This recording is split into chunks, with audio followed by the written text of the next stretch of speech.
Continuando com as nossas formas básicas do SVG, ficou faltando só uma forma para a gente finalizar. E essa forma eu preferi deixar ela em separado, pois ela é uma das formas mais complexas do SVG e ela possui alguns detalhezinhos que a gente precisa dar uma olhada. Lembrando que nem todas essas formas a gente vai fazer sempre manualmente. Em geral, a gente vai pegar essa forma já pronta de algum designer ou nós mesmos vamos fazer através do Sketch, Illustrator ou Inkscape, ok? Então vamos lá. O path. A gente tem essa forma aí do lado, que se vocês repararem, temos curvas e temos retas. E as curvas possuem aberturas e fechamentos um pouco diferentes.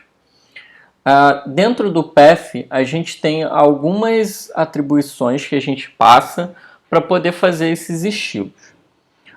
O primeiro deles é o Move To, que é simbolizado pela letra M maiúscula. O Move To ele serve para dizer onde a gente vai mover a nossa curva, ou seja, de onde a gente quer que inicie o primeiro ponto que vai gerar a nossa curva, o nosso path. Outro elemento é o Line To, que é esse vermelho representado como uma linha no nosso path.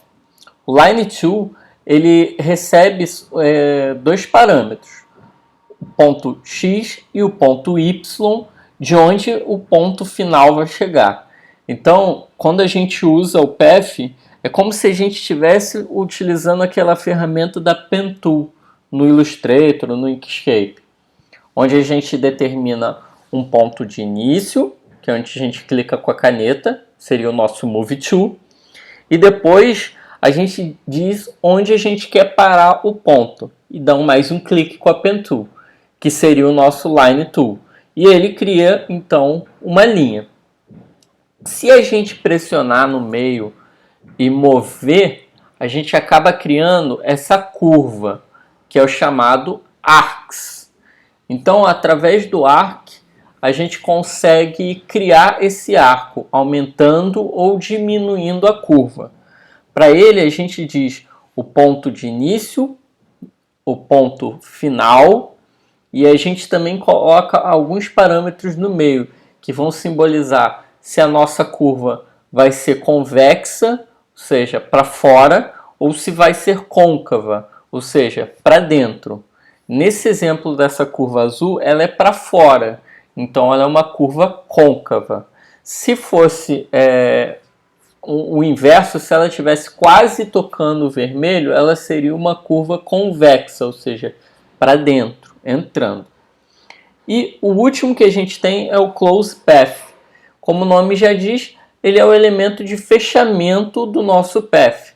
Ou seja, quando a gente quer fechar o ponto inicial com o ponto final, a gente coloca a letra Z no final do nosso path para poder fechar esse nosso path. Eu vou mostrar mais na prática que vai ficar um pouquinho mais fácil de entender. Bom, eu tenho aqui então o meu arquivo já com todas as formas básicas que a gente tinha feito.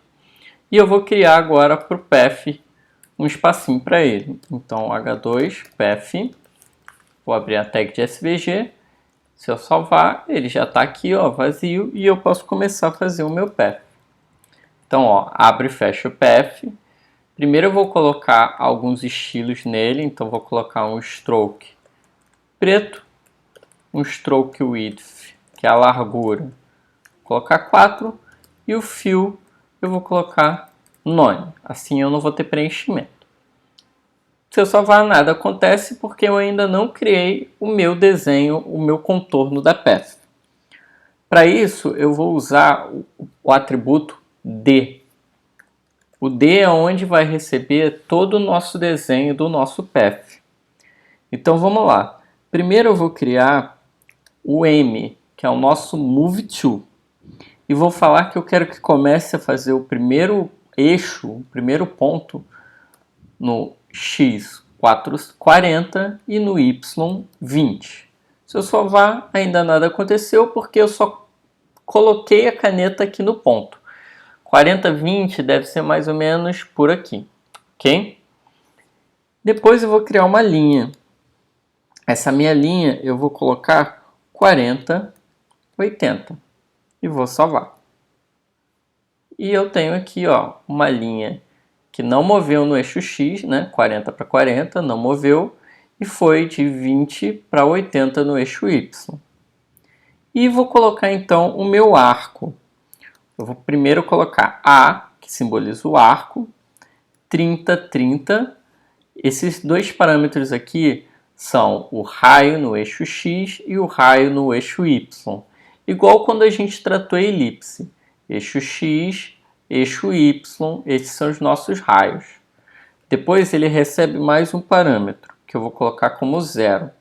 Esse parâmetro é o parâmetro de rotacionamento da nossa curva.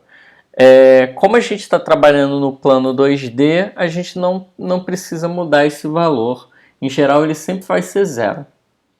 Depois eu vou colocar dois parâmetros que são os que representam como a curva vai se comportar. Por enquanto eu vou botar 0, 0, já eu explico.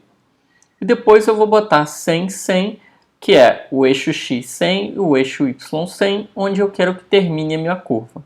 Se eu salvar agora, pronto, criei a minha curva. Se reparar, esse é o ponto 100, 100, então 100 no eixo X, 100 no eixo Y, e aqui está a minha curva. Essa minha curva ela tem 30 de raio no eixo X e 30 de raio no eixo Y. Se eu aumentar um pouquinho no eixo Y, reparem que ela vai engordar um pouquinho para cá. Se eu aumentar um pouquinho no eixo X, ela muda um pouquinho também o comportamento dela. A curva já fica um pouco mais alargada, ok? Vou voltar com 30, 30. E agora a gente vai entender como funcionam esses dois parâmetros aqui. Esses parâmetros eles servem para eu colocar a minha curva mais côncava ou mais convexa. Como assim? Côncava é como eu estou agora, ou seja, a minha curva está para dentro, ok? E convexa é quando a curva é para fora, é o inverso. O primeiro parâmetro serve para eu falar que a curva é mais côncava e o segundo que a curva é mais convexa. Esses parâmetros variam de 0 a 1. Então, se eu, por exemplo, mudar o meu valor aqui do convexo para 1, ela já vai vir para fora, ok? Se eu voltar ao 0, o que vai mandar é o meu primeiro, que é 0 também, ele vai ficar mais convexo, mais côncavo, perdão, ok? Se eu aumentar aqui, não vai mudar porque ele já está no tamanho côncavo máximo que essa curva pode ter. E no final, se eu quiser fechar esse path, ou seja, terminar ele e ligar o último ponto ao primeiro, basta que eu coloque a letra Z. Se eu salvar, ele fechou ó, de um ponto até o outro. E a gente tem aqui o nosso path desenhado. Bom, gente, é basicamente assim que funciona o path. Conforme o desenho vai sendo mais complexo, várias informações são passadas aqui dentro do atributo Z. E esses atributos, eles acabam ficando bem grandes, bem difíceis de você fazer manualmente. Mas é importante que você entenda pelo menos como funciona o Move Tool, Line Tool, o Arc e o Close Path, porque assim você consegue fazer alguma edição rapidinha se você precisar, ok?